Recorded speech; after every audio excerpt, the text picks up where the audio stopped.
Annyeonghaseyo. On dirait que j'ai 15 ans avec des nattes.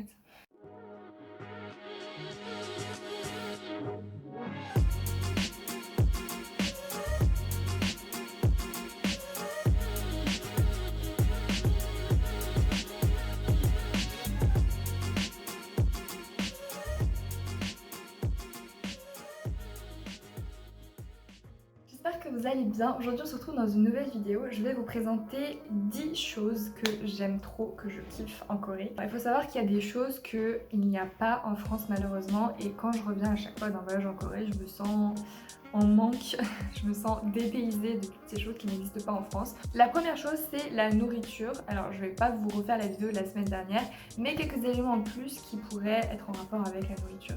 D'abord, première chose, les restaurants. Les restaurants en Corée, il y en a partout, à chaque recoin de rue. Il y a même des rues où il n'y a que des restaurants, avec tous les plats que je vous ai présentés la semaine dernière. Et à chaque fois qu'on me demande ce que je vais manger à midi ou le soir, pour les personnes indécises comme moi, c'est un enfer parce que j'arrive jamais à choisir. Les restaurants sont variés puisque les menus sont variés comme je vous ai montré, mais ils sont surtout très abordables. D'ailleurs, il est même préférable de manger dans un restaurant parfois que d'acheter les ingrédients et de cuisiner à la maison. Par exemple, vous pouvez manger un repas à 5000 won, et 5000 won c'est à peu près 4 euros, moins de 4 euros, donc vous pouvez avoir un repas complet à 4 euros. Et franchement, quand vous êtes étudiant et que vous n'avez pas d'argent, vous aurez marre de manger des pâtes pasta box à chaque fois le midi. Ça me manque la nourriture coréenne. Il y a un autre truc que j'adore aussi en rapport avec la nourriture, ça s'appelle les shichipkona. En français, je pourrais traduire ça par coin de dégustation. Vous savez, c'est dans les magasins où on vous fait goûter un peu de fromage, un peu de saucisson, un peu de fruits, etc.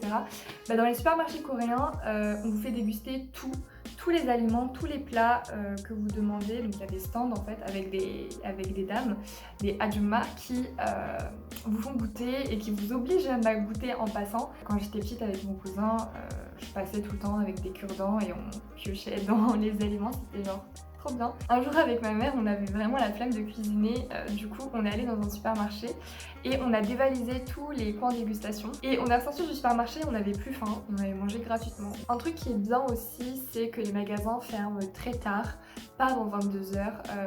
Donc il y a même des épiceries, des drugstores qui ouvrent toute la journée, 24 h sur 24, 7 jours sur 7. Et du coup ça c'est bien. Quand vous avez oublié d'acheter un truc dans la journée et que vous sortez à 23 h, les magasins ils sont toujours ouverts pour acheter. Les restaurants c'est bien évidemment ouvert, donc un point de plus pour la Corée. La nourriture, on vous la livre aussi chez vous. Je vais faire la transition avec la deuxième chose.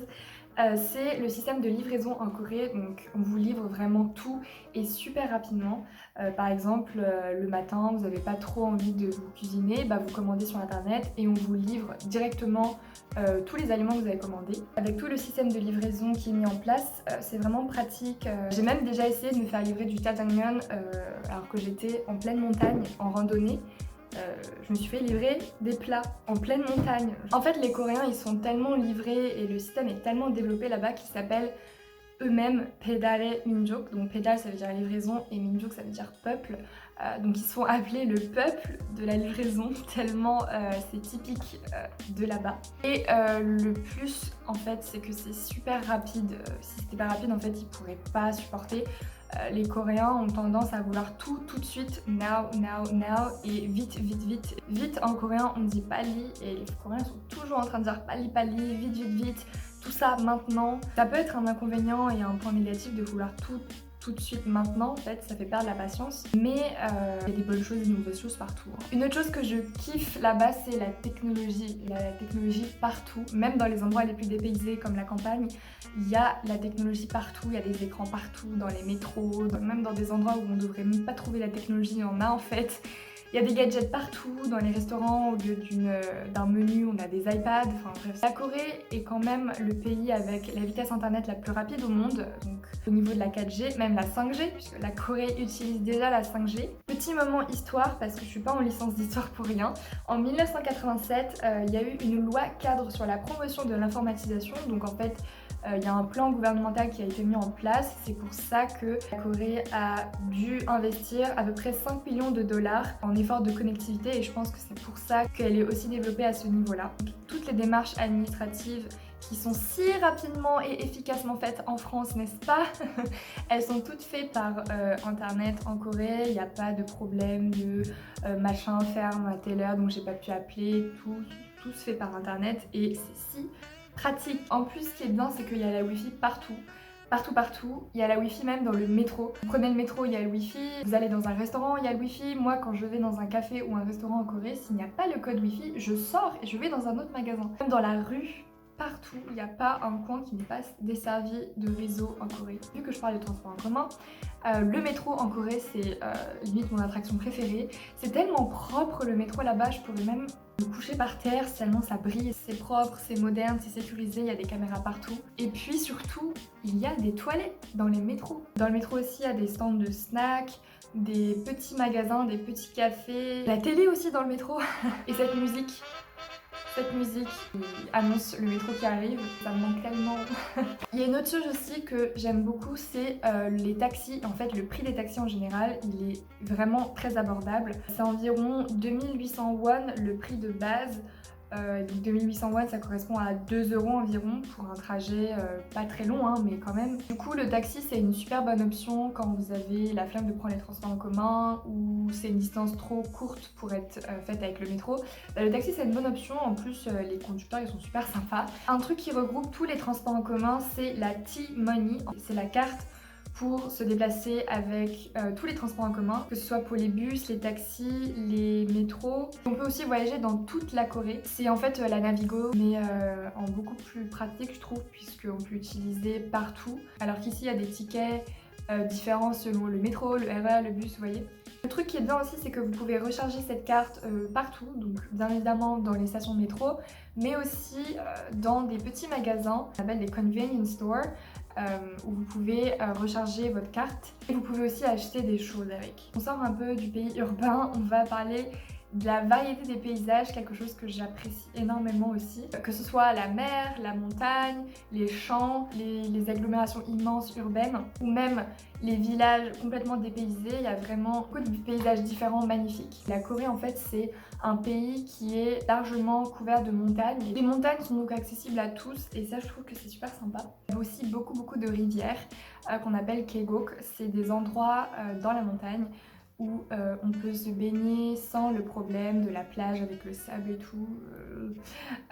L'eau est fraîche et en été c'est genre trop bien pour les vacances. On s'amuse de fou là-bas. Et comme ce n'est pas de l'eau de la mer et qu'elle n'est donc pas salée, on peut même s'amuser à mettre une grosse pastèque dans l'eau, la laisser pour qu'elle soit bien froide et l'ouvrir et la manger juste à côté sur les rochers, c'est genre trop bien. Le trio dont je vais vous parler, c'est les Jjimjilbang, les Noraebang et PCbang.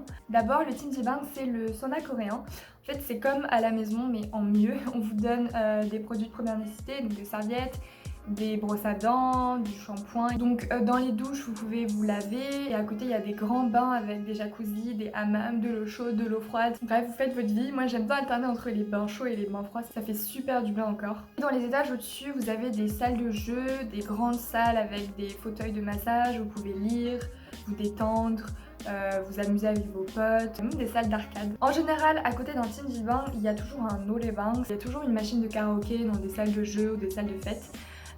Vous connaissez le principe du karaoké, hein, c'est chanter, mais en Corée il y a des salles de karaoké exprès, il y en a un peu à chaque coin de rue aussi comme les restaurants, avec vos potes, avec votre famille, danser, chanter, c'est trop bien. La dernière salle que j'aimerais vous présenter, oui parce que Bang ça veut dire la chambre, c'est les PCbang. Pour les gamers je pense que ça va vous plaire, c'est des salles, il n'y a que des ordinateurs.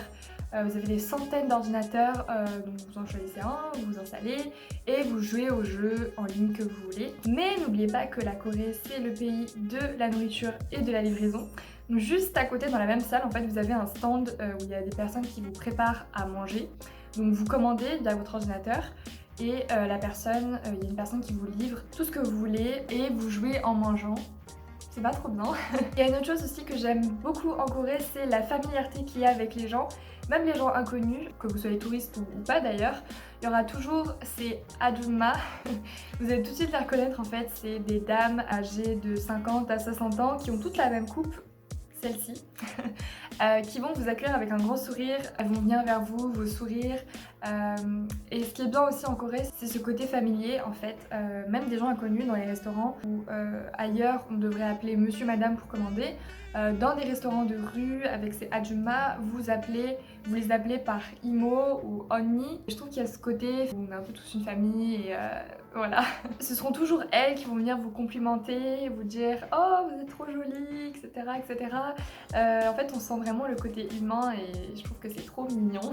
L'avant-dernière chose que j'aime beaucoup en Corée, c'est ce sentiment d'être en sécurité. Alors c'est vrai qu'il y a quand même de la criminalité, mais les cas restent quand même très rares. Alors, il y a un truc qui m'a beaucoup étonnée quand même, c'est que dans les restaurants ou dans les lieux publics, les personnes laissent leur sac sur les chaises pour aller aux toilettes par exemple. Ici c'est impossible, vous laissez un téléphone sur une table, il y a quelqu'un qui vous le prend direct. Mais les Coréens ne se soucient pas du vol. Et quand vous rentrez le soir, souvent vous vous sentez en sécurité aussi parce qu'il y a des caméras partout. Des CCTV, il y en a à chaque coin de rue. Donc vous vous sentez en quelque sorte protégé parce qu'il y a des yeux partout. Donc si vous arrive quelque chose, au moins vous aurez des preuves. La dernière chose que j'aime par-dessus tout en Corée, en fait c'est juste qu'il y a toute ma famille là-bas, il y a mes origines. C'est un pays que j'apprécie énormément malgré tous ses défauts. Malgré le fait que je suis née en France et que je suis donc française, il y a des choses qui ne peuvent pas tromper. Je suis quand même coréenne. Et la leçon du jour, c'est soyons fiers de nos origines, accepter les défauts et les mauvaises choses aussi. Voilà. J'espère que la vidéo vous aura plu. N'hésitez pas à liker la vidéo, activer la cloche de notification, à vous abonner aussi. Je vous fais de gros bisous et je vous dis à la prochaine vidéo. Annyeong!